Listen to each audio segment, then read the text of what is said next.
श्रीगणेशाय नमः। अथ श्रीगणेशकवचम्। गौर्युवाच एषोऽति चपलो दैत्यान् बाल्येऽपि नाशयत्यहो। अग्रे किं कर्म कर्तेति न जाने मुनिसत्तमा। दैत्या नानाविधा दुष्टाः साधुदेवद्रुहः खलाः। अतोऽस्य कण्ठे किञ्चित् त्वं रक्षार्थं बद्धमर्हसि।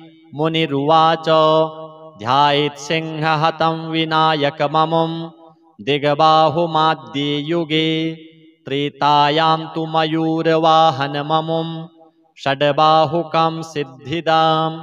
द्वापारे तु गजाननं युगभुजं रक्ताङ्गरागं विभुं। तुर्ये तु द्विभुजं सिताङ्गरुचिरं सर्वार्थदं सर्वदा। विनायकः शिखां पातु परमात्मा परात्परः। अतिसुन्दरकायस्तु मस्तकं सुमुहोत्कटः। ललाटं कश्यपः पातु भ्रूयुगं तु महोदरः। नयने भालचन्द्रस्तु गजास्यस्तोष्ठपल्लवौ। जिह्वां पातु गणक्रीडश्चिबुकं गिरिजासुतः। वाचं विनायकः पातु दन्तान् रक्षतु विघ्नः। श्रवणौ पाशपाणिस्तु नासिकां चिन्तितार्थदः। गणेशस्तु मुखं कण्ठं पातु देवो गणञ्जयः। स्कन्धौ पातु गजस्कन्धः स्तनौ विघ्नविनाशनः। हृदयं गणनाथस्तु हेरम्बोजठरं महान्। धराधरः पातु पार्श्वौ पृष्ठं विघ्नहरः शुभः। लिङ्गं गुह्यं सदा पातु वक्रतुण्डो महाबलः। गणक्रीडो जानुजङ्घे ऊरू मङ्गलमूर्तिमान्। एकदन्तो महाबुद्धिः पादौ गुल्फौ सदावतु। क्षिप्रप्रसादनो बाहु पाणी आशाप्रपूरकः। अङ्गुलीश्च नखान् पातु पद्महस्तोरिनाशनः। सर्वाङ्गानि मयूरेशो विश्वव्यापी सदावतु। अनुक्तमपि यत्स्थानं धूम्रकेतुः सदावतु। आमोदस्त्वग्रतः पातु प्रमोदः पृष्ठतोऽवतु। प्राच्यां रक्षतु बुद्धिश आग्नेयां सिद्धिदायकः। दक्षिणास्याम् उमापुत्रो नैररित्यां तु गणेश्वरः। प्रतीच्यां विघ्नहर्ताव्यात् वायव्यां गजकर्णकः। कौबेर्यां निधिपः पायात् ईशान्यामीशनन्दनः। दिवाव्यादेकदन्तस्तु रात्रौ सन्ध्यासु विघ्नहृत्। राक्षसासुरवेताल ग्रहभूतपिशाचतः। पाशाङ्कुशधरः पातु रजः सत्त्वतमः स्मृतिः। ज्ञानं धर्मं च लक्ष्मीं च लज्जां कीर्ति तथा कुलं। वपुरधनं च धान्यं च गृहान् दारान् सुतान् सखीन्। सर्वायुधधरः पौत्रान् मयूरेशो वतात् सदा। कपिलो जादिकं पातु गजास्वान् विकटोऽवतु। भूर्जपत्रे लिखित्वेदं यः कण्ठे धारयेत् सुधिः। न भयं जायते तस्य यक्षरक्षः पिशाचतः। त्रिसन्ध्यं जपते यस्तु वज्रसारतनुर्भवेत्। यात्राकाले पठेद्यस्तु निर्विघ्नेन फलं लभेत्। युद्धकाले पठेद्यस्तु विजयं चाप्नुयाद्रुतम्। मारणोच्चाटकाकर्ष स्तम्भमोहनकर्मणि। सप्तवारं जपेदेतत् दिनानामेकविंशतिं। तत्तत्फलवाप्नोति साधको नात्र संशयः। एकविंशतिवारं च पठेत्तावद्दिनानि यः। कारागृहगतं सद्यो राज्ञा वध्यं च मोचयेत्। राजदर्शनवेलायां पठेदेतत् त्रिवारतः। स राजसं वशं नीत्वा प्रकृतिश्च सभां जयेत् इदं गणेशकवचं कश्यपेन समीरितं मुद्गलाय च तेनाथ माण्डव्याय महर्षये मह्यं सप्राह कृपया कवचं सर्वसिद्धिदां न देयं भक्तिहीनाय देयं श्रद्धावते शुभां यस्यानेन कृता रक्षा न बाधास्य भवेत् क्वचित् राक्षसासुरवेताल दैत्यदानवसम्भवा। अथ श्री ऋणमोचन महागणपति स्तोत्रम्। अस्य श्री ऋणमोचन महागणपति स्तोत्रस्य शुक्राचार्य ऋषिः अनुष्टुप् छन्दः श्री ऋणमोचक महागणपतिर्देवता मम ऋणमोचन महागणपति प्रसाद सिद्ध्यर्थे जपे विनियोगः।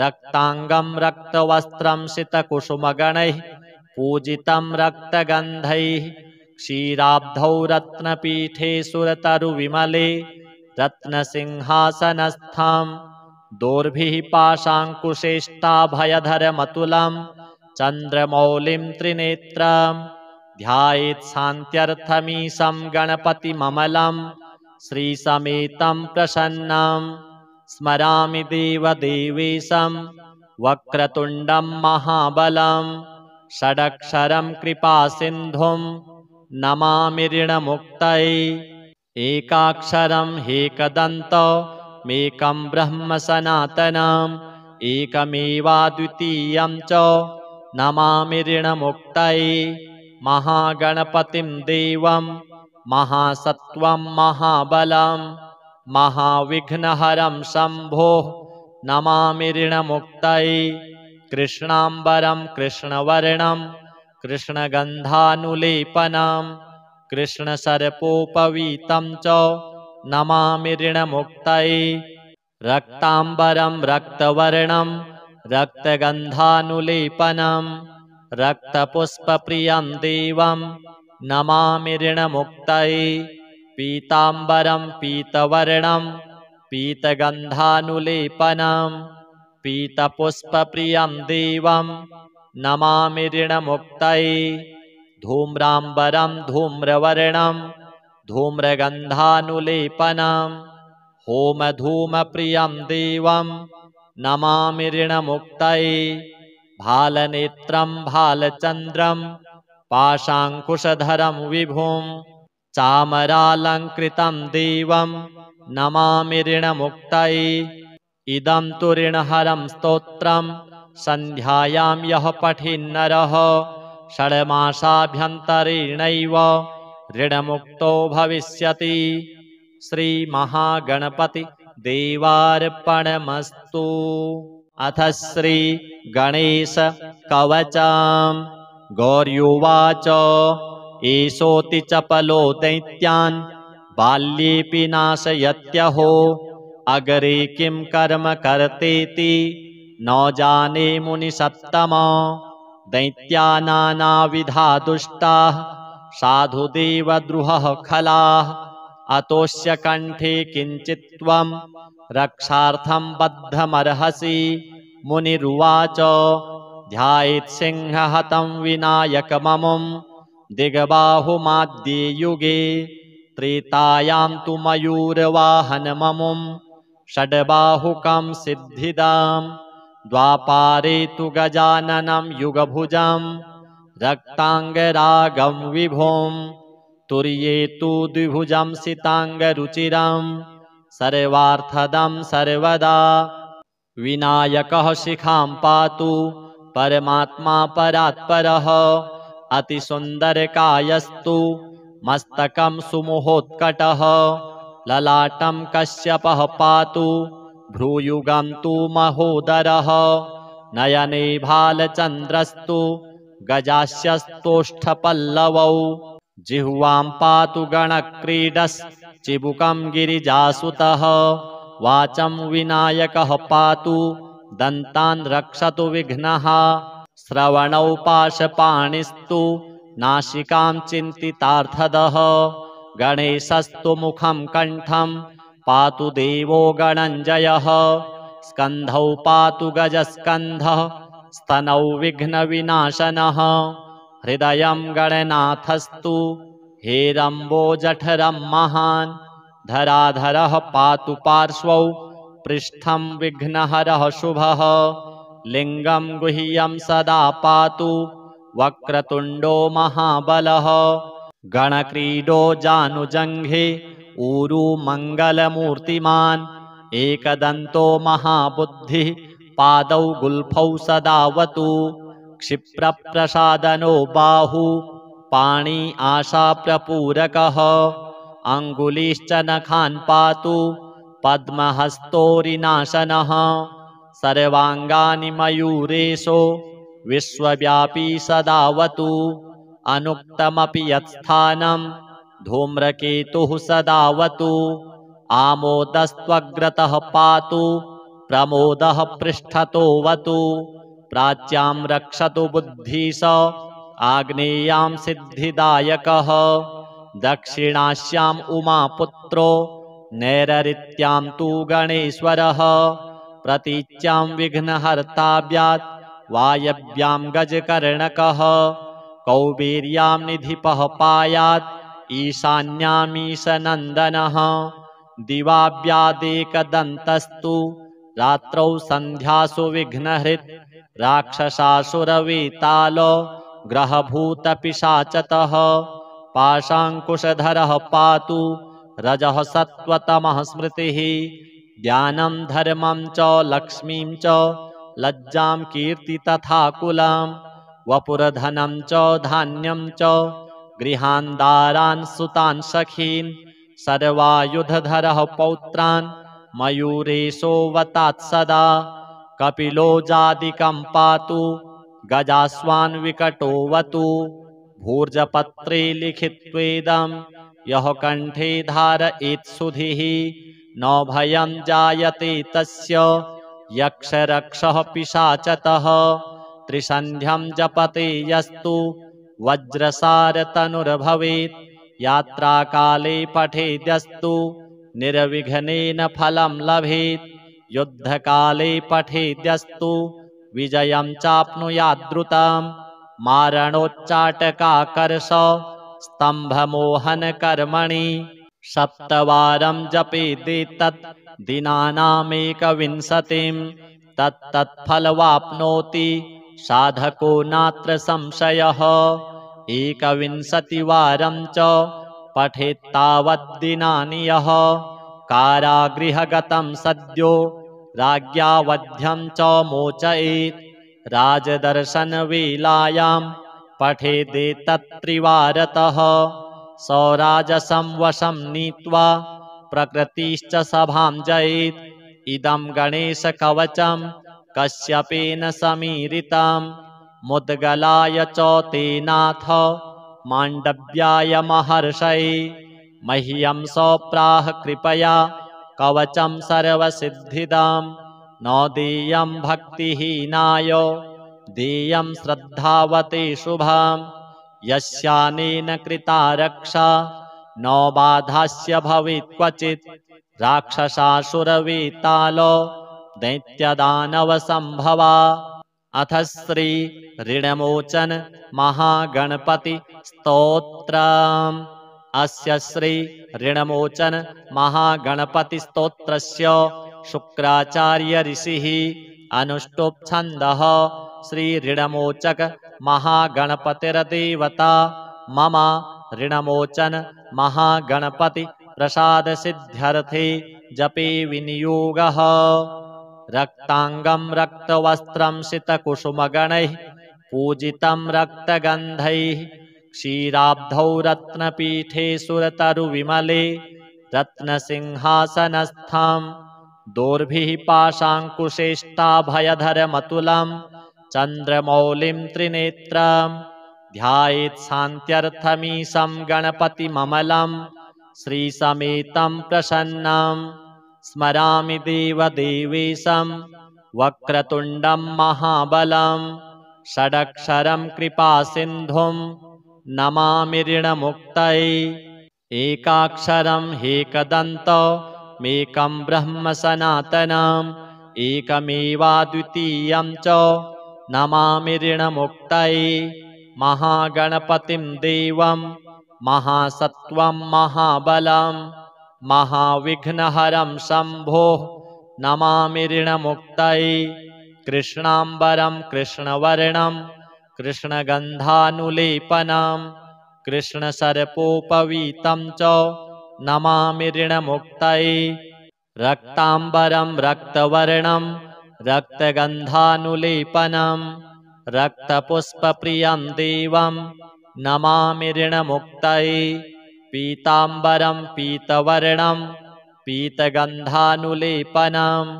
पीतपुष्पप्रियं देवं नमामि ऋणमुक्तये धूम्राम्बरं धूम्रवर्णं धूम्रगन्धानुलेपनं होमधूमप्रियं देवं नमामि ऋणमुक्तये भालनेत्रं भालचन्द्रं पाशाङ्कुशधरं विभुं चामरालङ्कृतं देवं नमामि ऋणमुक्तये इदं तु ऋणहरं स्तोत्रं सन्ध्यायां यः पठेन्नरः षड्मासाभ्यन्तरेणैव ऋणमुक्तो भविष्यति। श्रीमहागणपति देवार्पणमस्तु।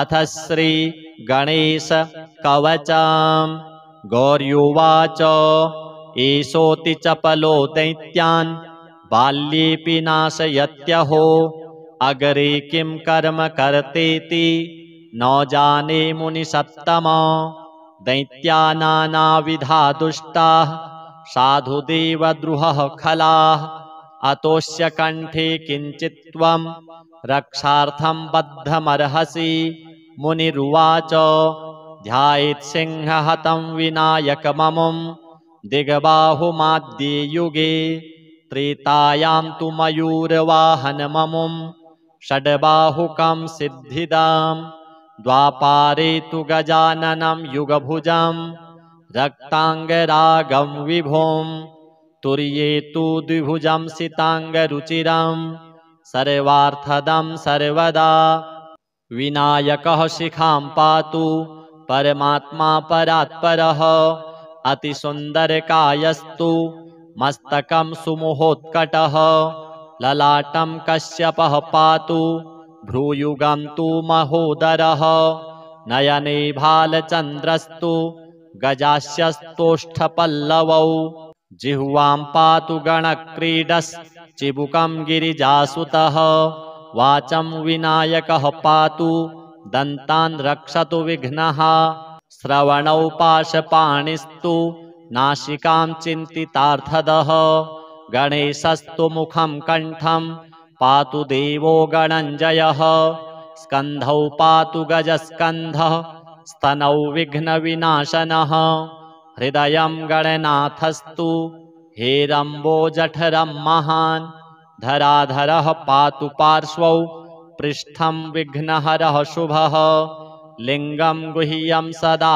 पातु वक्रतुण्डो महाबलः गणक्रीडो जानुजङ्घे ऊरू मङ्गलमूर्तिमान् एकदन्तो महाबुद्धिः पादौ गुल्फौ सदावतु क्षिप्रप्रसादनो बाहु पाणि आशाप्रपूरकः अङ्गुलीश्च नखान् पातु पद्महस्तोरिनाशनः सर्वाङ्गानि मयूरेशो विश्वव्यापी सदावतु अनुक्तमपि यत्स्थानं धूम्रकेतुः सदावतु आमोदस्त्वग्रतः पातु प्रमोदः पृष्ठतोऽवतु प्राच्यां रक्षतु बुद्धिश आग्नेयां सिद्धिदायकः दक्षिणास्याम् उमापुत्रो नैररित्यां तु गणेश्वरः प्रतीच्यां विघ्नहर्ताभ्यात् वायव्यां गजकर्णकः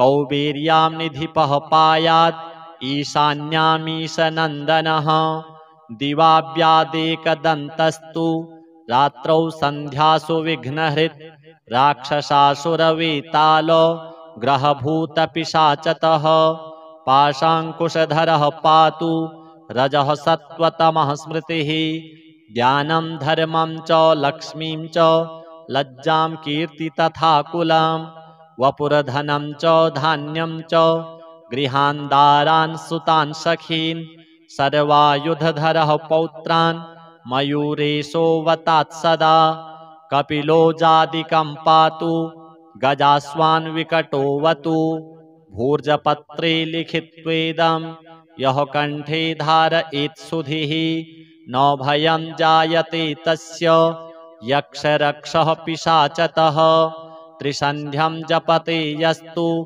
वज्रसारतनुर्भवेत् यात्राकाले पठेद्यस्तु निर्विघ्नेन फलं लभेत् युद्धकाले पठेद्यस्तु विजयं चाप्नुयाद्रुताम् मारणोच्चाटकाकर्ष स्तम्भमोहनकर्मणि सप्तवारं जपेदेतत् दिनानामेकविंशतिं तत्तत्फलवाप्नोति साधको नात्र संशयः एकविंशतिवारं च पठेत्तावद्दिनानि यः कारागृहगतं सद्यो राज्ञा वध्यं च मोचयेत् राजदर्शनवेलायां पठेदेतत्त्रिवारतः सौराजसं वशं नीत्वा प्रकृतिश्च सभां जयेत् इदं गणेशकवचं कश्यपेन समीरितं मुद्गलाय च तेनाथ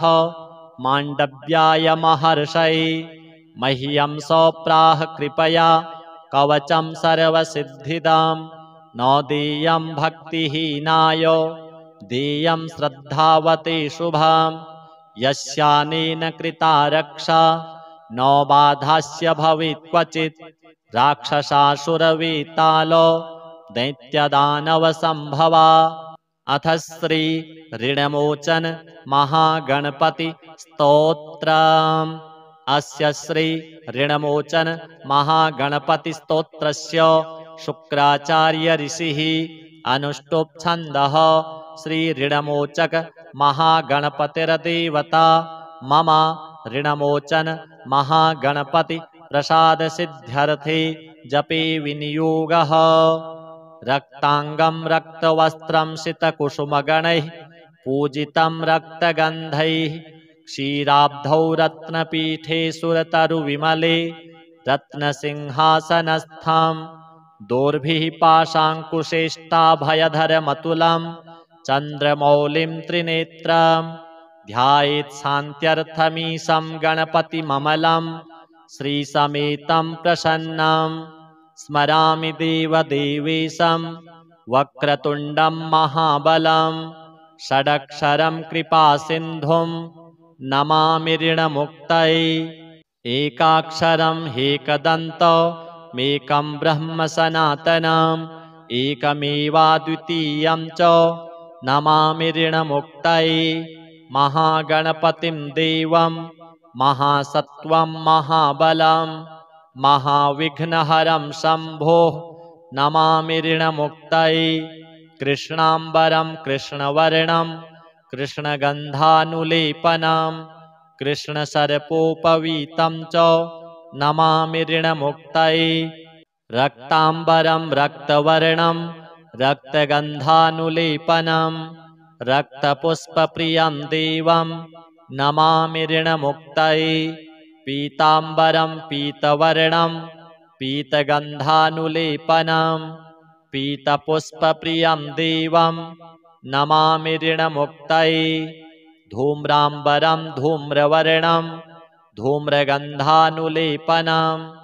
होमधूमप्रियं देवं नमामि ऋणमुक्तये भालनेत्रं भालचन्द्रं पाशाङ्कुशधरं विभुं चामरालङ्कृतं देवं नमामि ऋणमुक्तये इदं तु ऋणहरं स्तोत्रं सन्ध्यायां यः पठेन्नरः षड्मासाभ्यन्तरेणैव ऋणमुक्तो भविष्यति श्रीमहागणपति देवार्पणमस्तु अथ श्री गणेश कवचम् गौर्युवाच एषोऽति चपलो दैत्यान् बाल्येऽपि नाशयत्यहो अग्रे किं कर्म कर्तेति न जाने मुनिसत्तमा दैत्या नानाविधा दुष्टाः साधुदेवद्रुहः खलाः अतोऽस्य कण्ठे किञ्चित् त्वं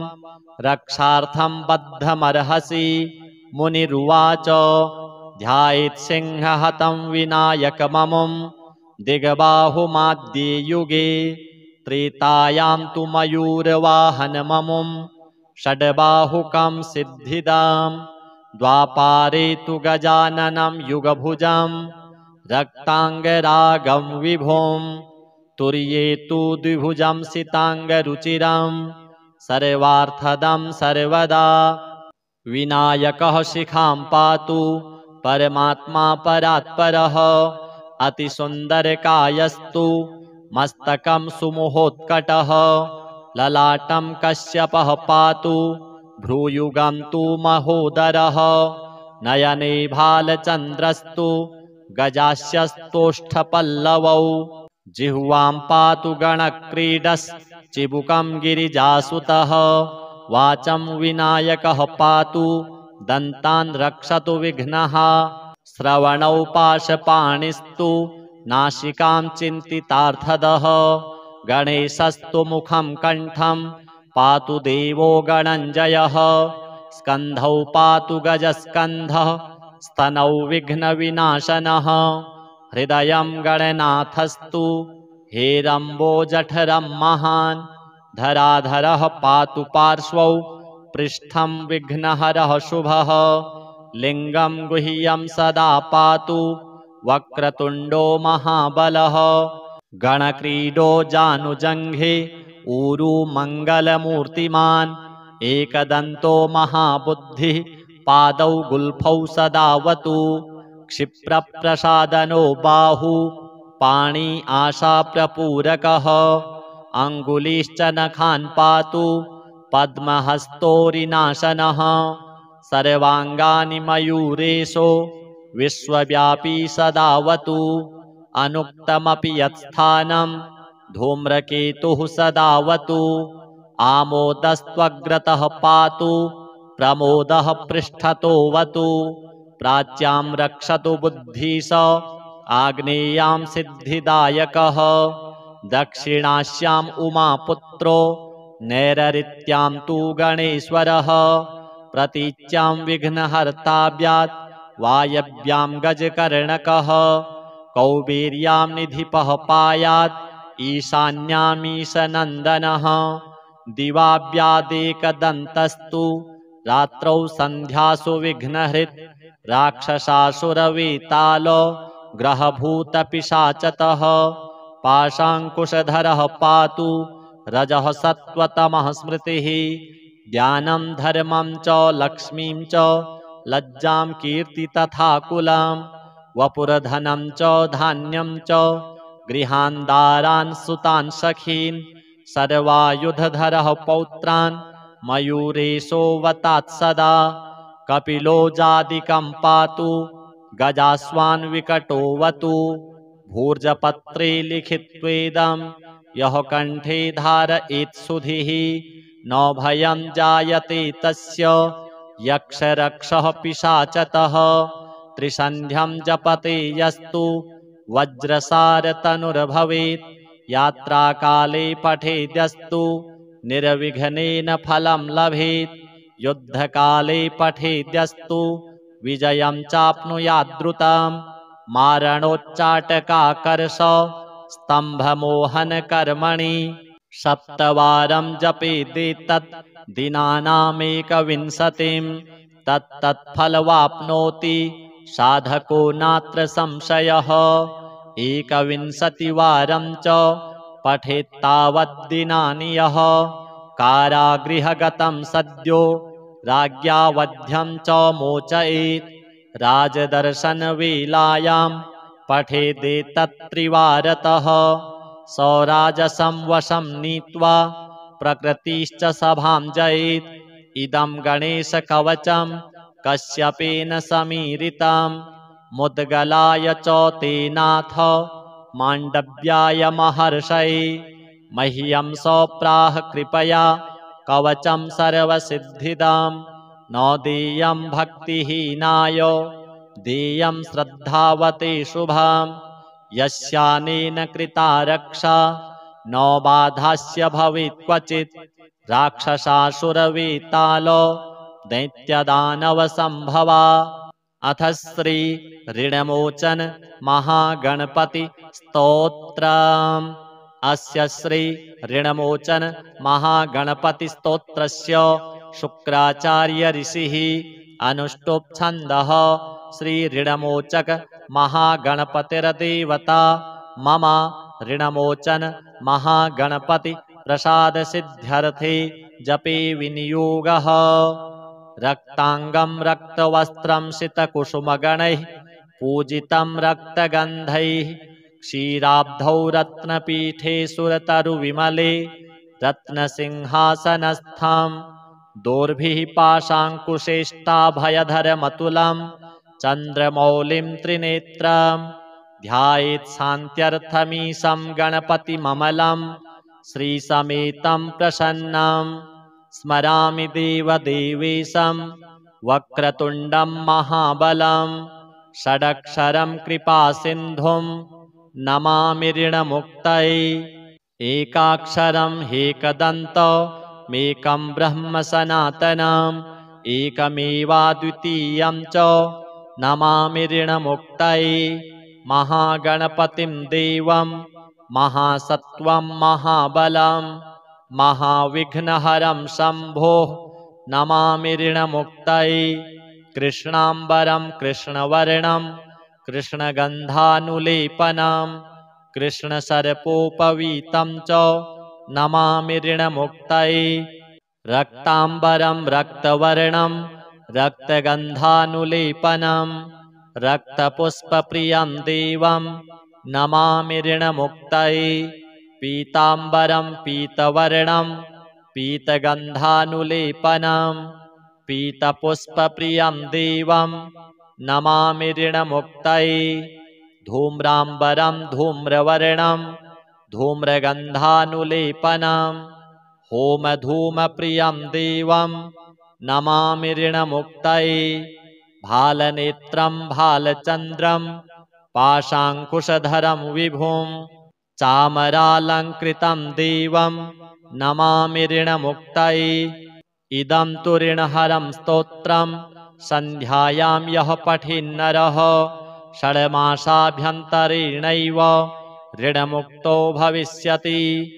श्रीमहागणपति देवार्पणमस्तु। अथ श्री गणेश कवचम्। गौर्युवाच एषोऽति चपलो दैत्यान् बाल्येऽपि नाशयत्यहो अग्रे किं कर्म कर्तेति न जाने मुनिसत्तमा दैत्यानानाविधा दुष्टाः साधुदेवद्रुहः खलाः अतोऽस्य कण्ठे किञ्चित् त्वं रक्षार्थं बद्धमर्हसि। मुनिरुवाच ध्यायेत् सिंहहतं विनायकममुं दिग्बाहुमाद्ये युगे त्रेतायां तु मयूरवाहनममुं षड्बाहुकं सिद्धिदां द्वापारे तु गजाननं युगभुजं रक्ताङ्गरागं विभुं तुर्ये तु द्विभुजं सिताङ्गरुचिरं सर्वार्थदं सर्वदा विनायकः शिखां पातु परमात्मा परात्परः अतिसुन्दरकायस्तु मस्तकं सुमुहोत्कटः ललाटं कश्यपः पातु भ्रूयुगं तु महोदरः नयने भालचन्द्रस्तु गजास्यस्तोष्ठपल्लवौ जिह्वां पातु गणक्रीडश्चिबुकं गिरिजासुतः वाचं विनायकः पातु दन्तान् रक्षतु विघ्नः श्रवणौ पाशपाणिस्तु नासिकां चिन्तितार्थदः गणेशस्तु मुखं कण्ठं पातु देवो गणञ्जयः स्कन्धौ पातु गजस्कन्धः स्तनौ विघ्नविनाशनः हृदयं गणनाथस्तु हेरम्बो जठरं महान् धराधरः पातु पार्श्वौ पृष्ठं विघ्नहरः शुभः लिङ्गं गुह्यं सदा पातु वक्रतुण्डो महाबलः गणक्रीडो जानुजङ्घे ऊरू मङ्गलमूर्तिमान् एकदन्तो महाबुद्धिः पादौ गुल्फौ सदावतु क्षिप्रप्रसादनो बाहु पाणी आशाप्रपूरकः अङ्गुलीश्च नखान् पातु पद्महस्तोरिनाशनः सर्वाङ्गानि मयूरेशो विश्वव्यापी सदावतु अनुक्तमपि यत्स्थानं धूम्रकेतुः सदावतु आमोदस्त्वग्रतः पातु प्रमोदः पृष्ठतोऽवतु प्राच्यां रक्षतु बुद्धिश आग्नेयां सिद्धिदायकः दक्षिणास्याम् उमापुत्रो नैररित्यां तु गणेश्वरः प्रतीच्यां विघ्नहर्ताभ्यात् वायव्यां गजकर्णकः कौबेर्यां निधिपः पायात् ईशान्यामीशनन्दनः दिवाव्यादेकदन्तस्तु रात्रौ सन्ध्यासु विघ्नहृत् राक्षसासुरवेतालो ग्रहभूतपिशाचतः पाशाङ्कुशधरः पातु रजः सत्त्वतमः स्मृतिः ज्ञानं धर्मं च लक्ष्मीं च लज्जां कीर्ति तथा कुलां वपुरधनं च धान्यं च गृहान्दारान् सुतान् सखीन् सर्वायुधधरः पौत्रान् मयूरेशोऽवतात् सदा कपिलो जादिकं पातु गजास्वान् विकटोऽवतु भूर्जपत्रे लिखित्वेदं यः कण्ठे धारयेत् सुधिः न भयं जायते तस्य यक्षरक्षः पिशाचतः त्रिसन्ध्यं जपते यस्तु वज्रसारतनुर्भवेत् यात्राकाले पठेद्यस्तु निर्विघ्नेन फलं लभेत् युद्धकाले पठेद्यस्तु विजयं चाप्नुयाद्रुतं मारणोच्चाटकाकर्ष स्तम्भमोहनकर्मणि सप्तवारं जपेदेतत् दिनानामेकविंशतिं तत्तत्फलवाप्नोति साधको नात्र संशयः एकविंशतिवारं च पठेत्तावद्दिनानि यः कारागृहगतं सद्यो राज्ञा वध्यं च मोचयेत् राजदर्शनवेलायां पठेदेतत्त्रिवारतः सौराजसं वशं नीत्वा प्रकृतिश्च सभां जयेत् इदं गणेशकवचं कश्यपेन समीरितं मुद्गलाय च तेनाथ माण्डव्याय महर्षये मह्यं सप्राह कृपया कवचं सर्वसिद्धिदां न देयं भक्तिहीनाय देयं श्रद्धावते शुभां यस्यानेन कृता रक्षा न बाधास्य भवेत् क्वचित् राक्षसासुरवेतालो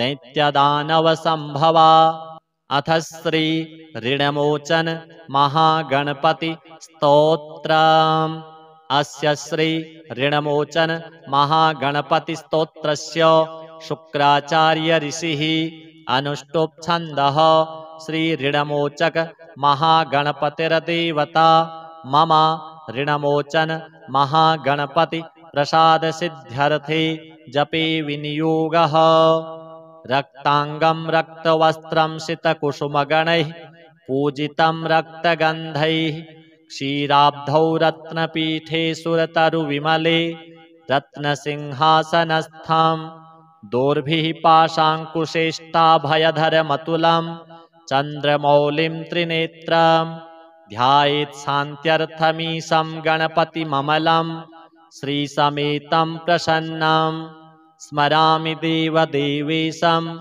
वक्रतुण्डं महाबलं षडक्षरं कृपासिन्धुं नमामि ऋणमुक्तये एकाक्षरं ह्येकदन्तमेकं ब्रह्म सनातनम् एकमेवाद्वितीयं च नमामि ऋणमुक्तये महागणपतिं देवं महासत्त्वं महाबलं महाविघ्नहरं शम्भोः नमामि ऋणमुक्तये कृष्णाम्बरं कृष्णवर्णं कृष्णगन्धानुलेपनं कृष्णसर्पोपवीतं च नमामि ऋणमुक्तये रक्ताम्बरं रक्तवर्णं रक्तगन्धानुलेपनं रक्तपुष्पप्रियं देवं नमामि ऋणमुक्तये पीताम्बरं पीतवर्णं पीतगन्धानुलेपनं पीतपुष्पप्रियं देवं नमामि ऋणमुक्तये धूम्राम्बरं धूम्रवर्णं धूम्रगन्धानुलेपनं होमधूमप्रियं देवं नमामि ऋणमुक्तये भालनेत्रं भालचन्द्रं पाशाङ्कुशधरं विभुं चामरालङ्कृतं देवं नमामि ऋणमुक्तये इदं तु ऋणहरं स्तोत्रं सन्ध्यायां यः पठेन्नरः षड्मासाभ्यन्तरेणैव ऋणमुक्तो भविष्यति। श्रीमहागणपति देवार्पणमस्तु। अथ श्रीगणेश कवचम्। गौर्युवाच एषोऽति चपलो दैत्यान् बाल्येऽपि नाशयत्यहो अग्रे किं कर्म कर्तेति न जाने मुनिसत्तमा दैत्यानानाविधा दुष्टाः साधुदेवद्रुहः खलाः अतोऽस्य कण्ठे किञ्चित् त्वं रक्षार्थं बद्धमर्हसि। मुनिरुवाच ध्यायेत् सिंहहतं विनायकममुं दिग्बाहुमाद्ये युगे त्रेतायां तु मयूरवाहनममुं षड्बाहुकं सिद्धिदां द्वापारे तु गजाननं युगभुजं रक्ताङ्गरागं विभुं तुर्ये तु द्विभुजं सिताङ्गरुचिरं सर्वार्थदं सर्वदा विनायकः शिखां पातु परमात्मा परात्परः अतिसुन्दरकायस्तु मस्तकं सुमुहोत्कटः ललाटं कश्यपः पातु भ्रूयुगं तु महोदरः नयने भालचन्द्रस्तु गजास्यस्तोष्ठपल्लवौ जिह्वां पातु गणक्रीडश्चिबुकं गिरिजासुतः वाचं विनायकः पातु दन्तान् रक्षतु विघ्नः श्रवणौ पाशपाणिस्तु नासिकां चिन्तितार्थदः गणेशस्तु मुखं कण्ठं पातु देवो गणञ्जयः स्कन्धौ पातु गजस्कन्धः स्तनौ विघ्नविनाशनः हृदयं गणनाथस्तु हेरम्बोजठरं महान् धराधरः पातु पार्श्वौ पृष्ठं विघ्नहरः शुभः लिङ्गं गुह्यं सदा पातु वक्रतुण्डो महाबलः गणक्रीडो जानुजङ्घे ऊरू मङ्गलमूर्तिमान् एकदन्तो महाबुद्धिः पादौ गुल्फौ सदावतु क्षिप्रप्रसादनो बाहु पाणि आशाप्रपूरकः अङ्गुलीश्च नखान् पातु पद्महस्तोरिनाशनः सर्वाङ्गानि मयूरेशो विश्वव्यापी सदावतु अनुक्तमपि यत्स्थानं धूम्रकेतुः सदावतु आमोदस्त्वग्रतः पातु प्रमोदः पृष्ठतोऽवतु प्राच्यां रक्षतु बुद्धिश आग्नेयां सिद्धिदायकः दक्षिणास्याम् उमापुत्रो नैररित्यां तु गणेश्वरः प्रतीच्यां विघ्नहर्ताभ्यात् वायव्यां गजकर्णकः कौबेर्यां निधिपः पायात् ईशान्यामीशनन्दनः दिवाव्यादेकदन्तस्तु रात्रौ सन्ध्यासु विघ्नहृत् राक्षसासुरवेतालो ग्रहभूतपिशाचतः पाशाङ्कुशधरः पातु रजः सत्त्वतमः स्मृतिः ज्ञानं धर्मं च लक्ष्मीं च लज्जां कीर्ति तथा कुलं वपुरधनं च धान्यं च गृहान्दारान् सुतान् सखीन् सर्वायुधधरः पौत्रान् मयूरेशोऽवतात् सदा कपिलो जादिकं पातु गजास्वान्विकटोऽवतु भूर्जपत्रे लिखित्वेदं यः कण्ठे धारयेत् सुधिः न भयं जायते तस्य यक्षरक्षः पिशाचतः त्रिसन्ध्यं जपते यस्तु वज्रसारतनुर्भवेत् यात्राकाले पठेद्यस्तु निर्विघ्नेन फलं लभेत् युद्धकाले पठेद्यस्तु विजयं चाप्नुयाद्रुतं मारणोच्चाटकाकर्ष स्तम्भमोहनकर्मणि सप्तवारं जपेदेतत् दिनानामेकविंशतिं तत्तत्फलवाप्नोति साधको नात्र संशयः एकविंशतिवारं च पठेत्तावद्दिनानि यः कारागृहगतं सद्यो राज्ञा वध्यं च मोचयेत् राजदर्शनवेलायां पठेदेतत्त्रिवारतः सौराजसं वशं नीत्वा प्रकृतिश्च सभां जयेत् इदं गणेशकवचं कश्यपेन समीरितं मुद्गलाय च तेनाथ माण्डव्याय महर्षये मह्यं सप्राह कृपया कवचं सर्वसिद्धिदां न देयं भक्तिहीनाय देयं श्रद्धावते शुभां यस्यानेन कृता रक्षा न बाधास्य भवेत् क्वचित् राक्षसासुरवेताल दैत्यदानवसम्भवा अथ श्री ऋणमोचन महागणपति स्तोत्रम् अस्य श्री ऋणमोचन महागणपति स्तोत्रस्य शुक्राचार्य ऋषिः अनुष्टुप् छन्दः श्री ऋणमोचक महागणपतिर्देवता मम ऋणमोचन महागणपति प्रसाद सिद्ध्यर्थे जपे विनियोगः रक्तांगं रक्तवस्त्रं सितकुसुमगणैः पूजितं रक्तगन्धैः क्षीराब्धौ रत्नपीठे सुरतरुविमले रत्नसिंहासनस्थं दोर्भिः पाशाङ्कुशेष्टाभयधरमतुलं चन्द्रमौलिं त्रिनेत्रं ध्यायेत् शान्त्यर्थमीशं गणपतिममलं श्रीसमेतं प्रसन्नं स्मरामि देवदेवेशं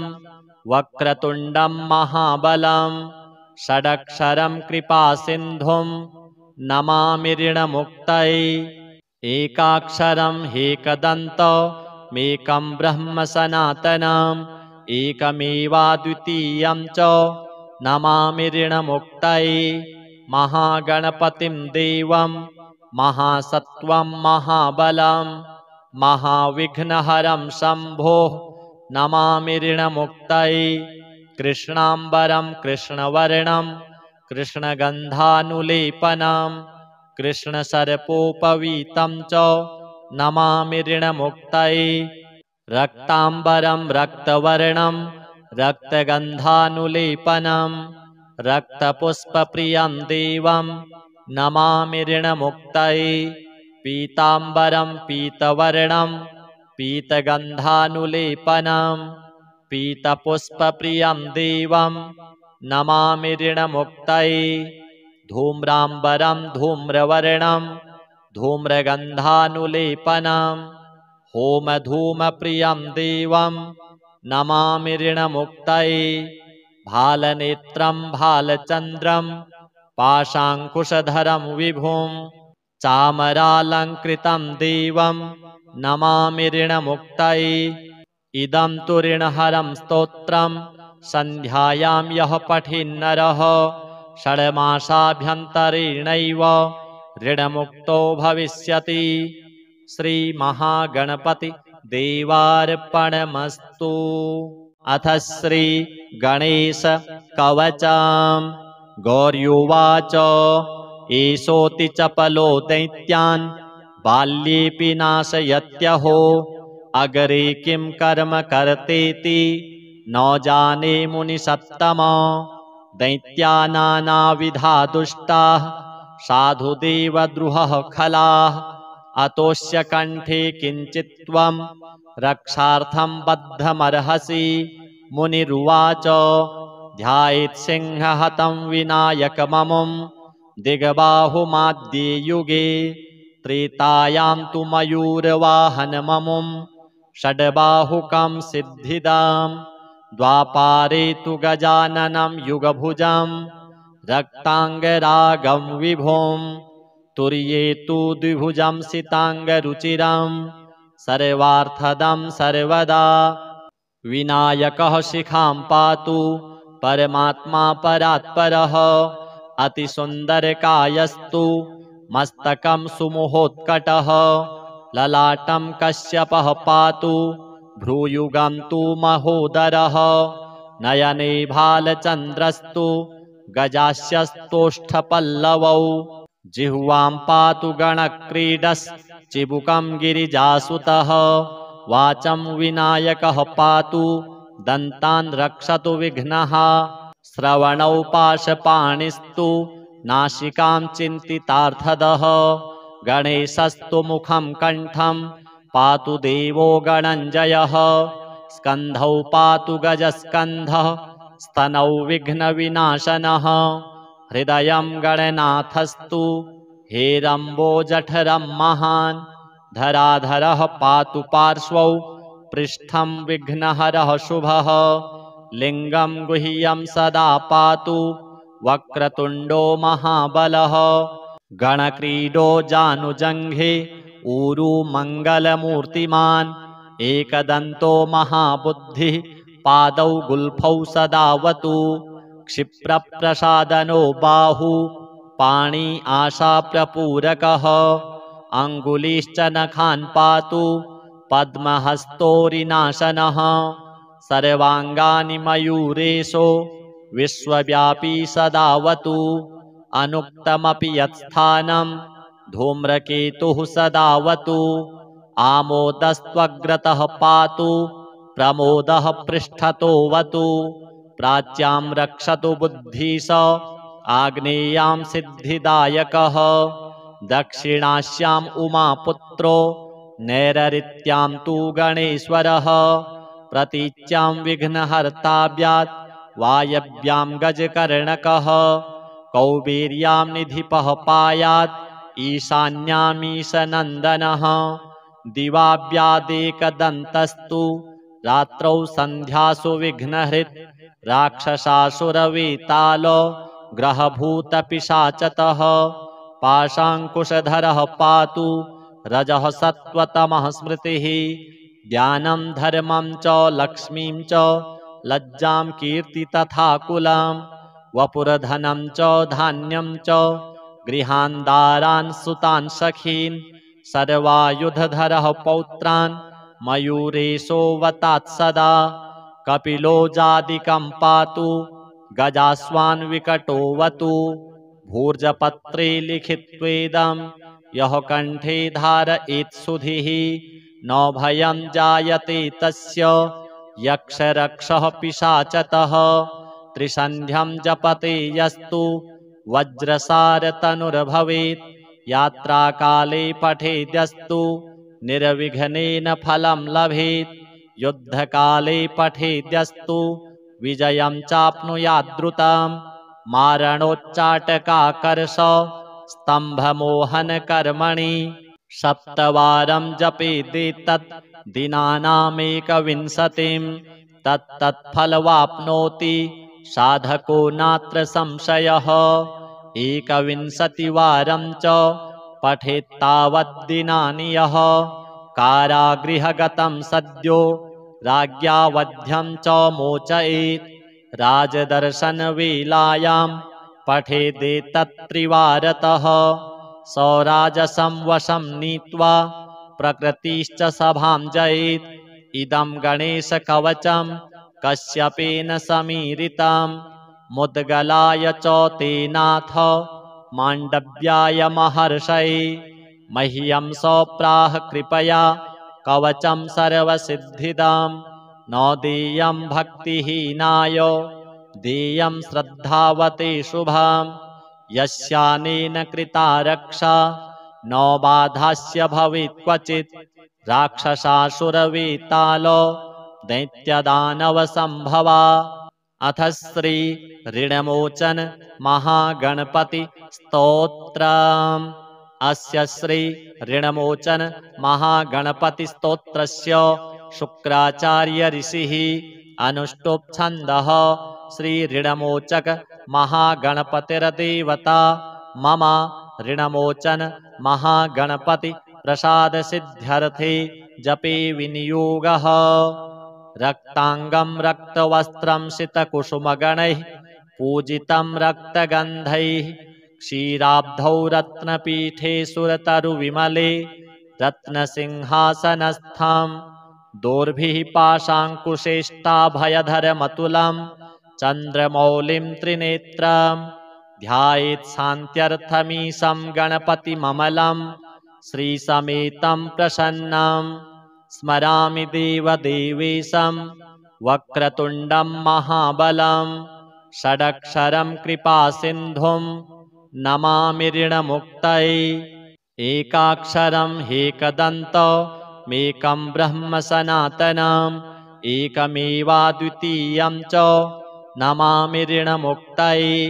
महागणपतिं देवं महासत्त्वं महाबलं महाविघ्नहरं शम्भोः नमामि ऋणमुक्तये। कृष्णाम्बरं कृष्णवर्णं कृष्णगन्धानुलेपनं कृष्णसर्पोपवीतं च नमामि ऋणमुक्तये। रक्ताम्बरं रक्तवर्णं रक्तगन्धानुलेपनं रक्तपुष्पप्रियं देवं नमामि ऋणमुक्तये। पीताम्बरं पीतवर्णं पीतगन्धानुलेपनं पीतपुष्पप्रियं देवं नमामि ऋणमुक्तये। धूम्राम्बरं धूम्रवर्णं धूम्रगन्धानुलेपनं होमधूमप्रियं देवं नमामि ऋणमुक्तये। भालनेत्रं भालचन्द्रं पाशाङ्कुशधरं विभुं चामरालङ्कृतं देवं नमामि ऋणमुक्तये। इदं तु ऋणहरं स्तोत्रं सन्ध्यायां यः पठेन्नरः षड्मासाभ्यन्तरेणैव ऋणमुक्तो भविष्यति। श्रीमहागणपति देवार्पणमस्तु।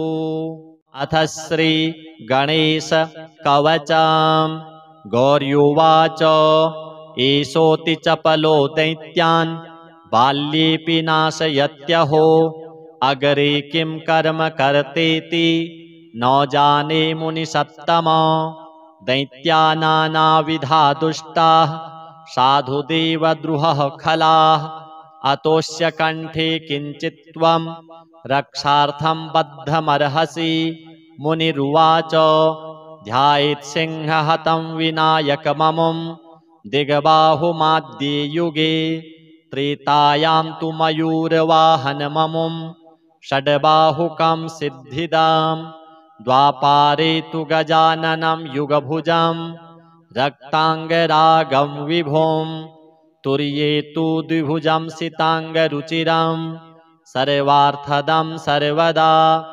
विनायकः शिखां पातु परमात्मा परात्परः अतिसुन्दरकायस्तु मस्तकं सुमुहोत्कटः ललाटं कश्यपः पातु भ्रूयुगं तु महोदरः नयने भालचन्द्रस्तु गजास्यस्तोष्ठपल्लवौ जिह्वां पातु गणक्रीडश्चिबुकं गिरिजासुतः वाचं विनायकः पातु दन्तान् रक्षतु विघ्नः श्रवणौ पाशपाणिस्तु नासिकां चिन्तितार्थदः गणेशस्तु मुखं कण्ठं पातु देवो गणञ्जयः स्कन्धौ पातु गजस्कन्धः स्तनौ विघ्नविनाशनः हृदयं गणनाथस्तु हेरम्बोजठरं महान् धराधरः पातु पार्श्वौ पृष्ठं